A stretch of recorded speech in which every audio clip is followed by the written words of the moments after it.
remerciant et en jetant des fleurs, premièrement, à M. Yves, pour cette initiative, en tout cas, qu'il a eu à prendre, ça fait quelques années, l'organisation des conférences qui portent, en gros, et qui est caractérisée sur l'entrepreneuriat.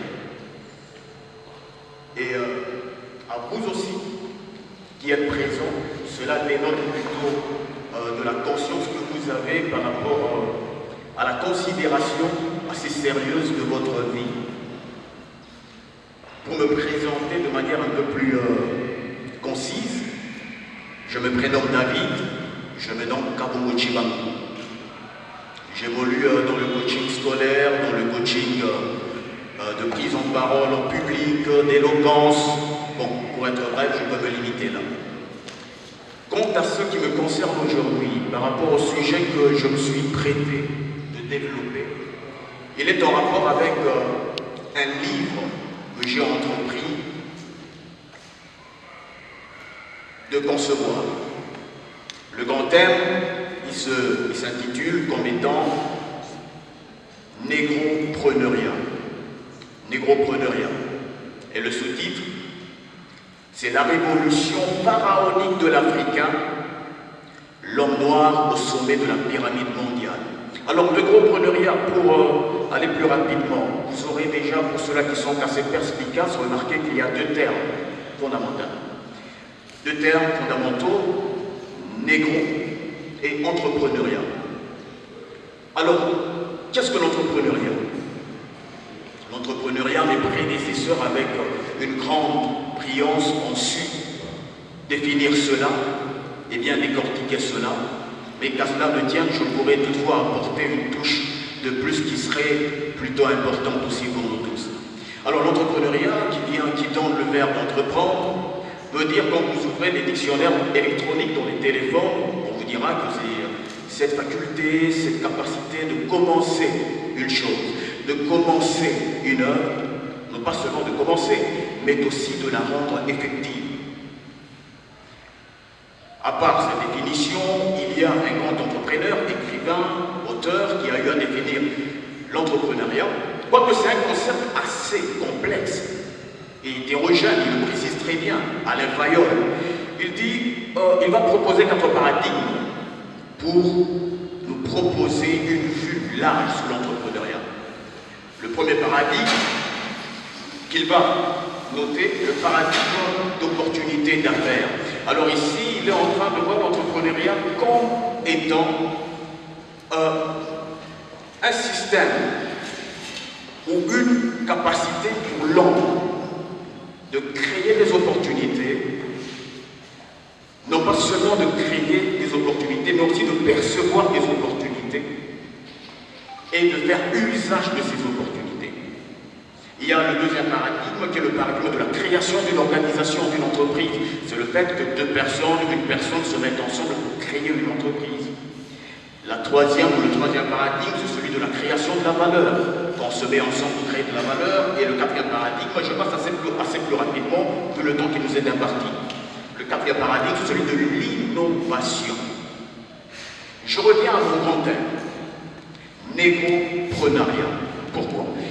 J'ai défini entrepreneuriat et j'ai défini le concept négro. Négro qui vient de Niger, étymologiquement, du latin, qui veut dire noir. Ma manière ou ma façon de percevoir l'entrepreneuriat est plutôt assez large, pour ne pas dire continentale et mondiale. Face aux enjeux actuels du monde, face à la trajectoire que le monde prend depuis un moment, vous êtes sans nul doute ignorants de ce que nous sommes en pleine mondialisation. Et à chaque fois que moi je me réveille, à chaque fois que moi je peux entreprendre quelque chose, je me dis, je ne pense pas moi, mais je pense plutôt Congo. Et si je suis là, en ce moment, devant vous, c'est pour vous parler de cet entrepreneuriat qui ne pense pas individualisme, qui ne pense pas moi, mais qui pense plutôt la nation congolaise. Négropreneuriat, l'homme noir. Donc en gros, la capacité pour l'homme noir de s'autodéterminer, de se prendre en charge et d'être autonome face aux autres. Si nous ne savons pas entreprendre, nous serons finalement le torchon des autres. Les torchons des autres. Alors, c'est qui l'homme noir? Ici, l'homme noir, c'est, sans être raciste, je dois très bien préciser, parce que quand je parle avec certaines personnes, on me dit, c'est plutôt exclusif. Non, attention, je suis congolais, je suis africain, et je crois que l'Afrique a connu depuis longtemps, et jusqu'à présent, continue à connaître une forte et grande discrimination. Nous vivons dans une honte qui ne dit pas son nom. Et je crois qu'il est temps que des gens qui pensent et qui mettent en œuvre des industries commerciales, économiques, sociales, pour redorer le blason de l'Afrique, ces gens doivent se réveiller et se réveiller. Alors, quand on parle de noir, ici, c'est pour désigner l'Africain. On sait très bien, la source de l'homme noir, pigmenté en teinte noire, c'est plutôt le continent africain, vous et moi. Et qui est africain? Il est très important de le définir. Ce n'est pas le fait que je sois né en RDC, puisque le Congo est en Afrique, je suis africain, donc très loin de là. On n'est pas africain par l'appartenance biologique ou géographique. Je puis vous scandaliser en vous disant, il y a des gens, des afro-descendants, qui ne sont pas nés en Afrique, qui ne sont pas nés au Congo, qui sont nés aux Caraïbes, qui sont nés aux États-Unis d'Amérique, qui sont nés en France, mais qui sont plus africains que ceux-là qui sont nés au Cameroun, je ne sais où, au Sénégal. Pourquoi? Kwame Nkrumah, ancien président du Ghana, définissait l'Africain comme étant cette personne. Il dit, on n'est pas africain par le fait que l'on soit né en Afrique, mais l'on est africain par le fait que l'Afrique soit née en nous. Cette perception d'appartenance, d'africanité, de nègre, n'est pas seulement relative à la couleur de la tête, de la peau, mais elle est plutôt spirituelle, c'est vraiment métaphysique. Je crois que je devrais nous fixer sur ce point-là pour comprendre un peu le chemin dans lequel je suis en train d'évoluer. Alors qu'y a-t-il? Cher Yves a dit tout à l'heure que ce n'était pas la première conférence, il y en a eu d'autres. Il m'a fait part d'autres conférences qu'il a eu organisées. Il a dit qu'on parlerait des problèmes juridiques que j'apprécie énormément. On vient de nous parler des questions relatives à l'environnement que j'apprécie énormément. Mais l'entrepreneuriat, c'est comme un corps qui a différents membres. Et moi, je m'attelle beaucoup plus, pour aujourd'hui du moins, sur un aspect culturel et anthropologique. C'est vraiment un problème.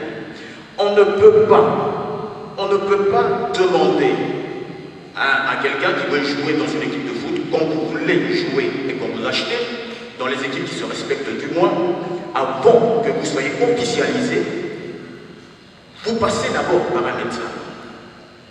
On essaye de faire un diagnostic sur votre corps, votre physique, si vous serez performant. Alors, il est question de diagnostiquer le Congolais. Pourquoi le Congolais est moins performant dans cette question entrepreneuriale? Eh bien, j'ai décelé un problème qui est aussi culturel. Ça nous a desservi depuis des années et jusqu'à présent. Qui est le Congolais que nous avons aujourd'hui? Qui est l'homme noir que nous avons aujourd'hui? C'est ce colonisé, c'est cet esclave, qui n'est pas esclave socialement comme ça avec des chaînes, mais qui est plutôt esclave dans sa manière de penser. C'est ce Congolais qui voit l'homme blanc, le moderne, l'occidental, comme étant l'ayant droit de richesse.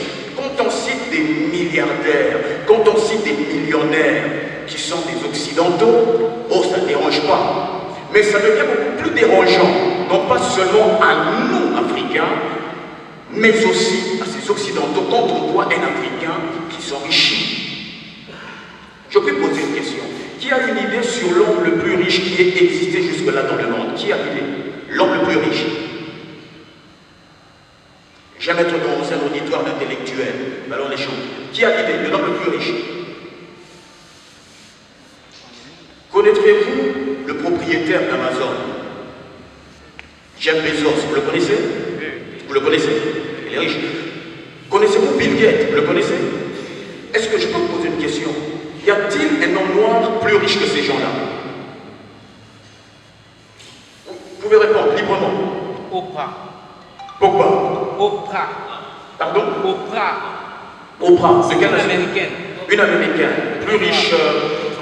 Cela a été certifié quelle année? Bon, elle est la femme américaine la plus riche. Elle est La classée... femme américaine la plus riche n'est pas la personne la plus riche du monde. Non, elle est la personne la plus riche, mais une personne noire. Ok, la noire la plus riche. Non, moi je parle du genre humain, tout le monde. Toutes les races, tous les genres confondus, mélangés. D'accord mon frère? Oui, oui, c'est Elon Musk.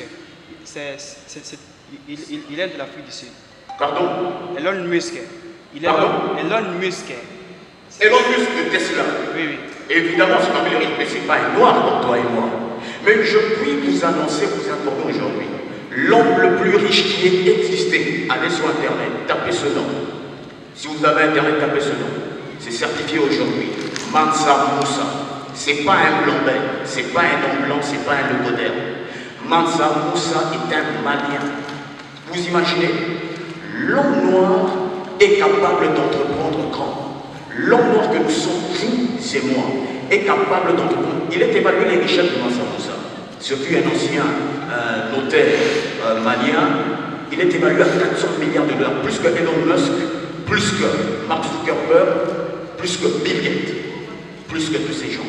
Il a vécu au XIIIe siècle et ses richesses sont évaluées aujourd'hui quand on actualise cela, plus que tous ces gens-là. Juste pour nous dire, il y a cet aspect plutôt culturel, selon lequel, moi tel que je suis africain, je suis congolais, je peux entreprendre et faire plus que ce que certains capitalistes occidentaux peuvent faire. Je crois que pour mon introduction, j'ai consommé 10 minutes. J'ai consommé. Pour l'introduction, je peux me limiter là. Merci.